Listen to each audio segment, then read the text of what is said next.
এই শ্রাবণ মাসে গাছটা যেন ভগবান শিবের আশীর্বাদ হয়ে এসেছে আমাদের কাছে।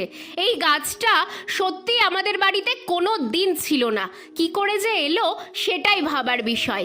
জানো, আজকে সকালে ছাদে এসে দেখছি কত রং বেরঙের পুর্তলিকা ফুটেছে, দেখেই চোখ জুড়িয়ে যাচ্ছিল। এমন সময় ঋষি পেছন থেকে এসে বলছে, মুমু, আমাদের বাড়ির সামনে কি একটা গাছ হয়েছে নতুন, আমি আগে কোথাও দেখেছি কিন্তু চিনতে পারছি না, তুমি চলো তো। আর ও একবার কোনো কিছু বললে সেটা আমাকে শুনতেই হবে, যতক্ষণ না যাব আমার নিস্তার নেই। কোন জঙ্গলের ভেতরে নিয়ে যাচ্ছিস? আমি যাব না, সবে ওকে বলেছি। এমন সময় আঙুল দেখিয়ে বলছে, দেখো কি গাছ এটা। আরে এ যে অবাক করা বিষয়, মা কদিন আগেই এই গাছটা কিনে আনতে বলেছিল। ধুতরা ফুল গাছ, কি সুন্দর হয়েছে গাছটা, তাও আবার এই শ্রাবণ মাসে।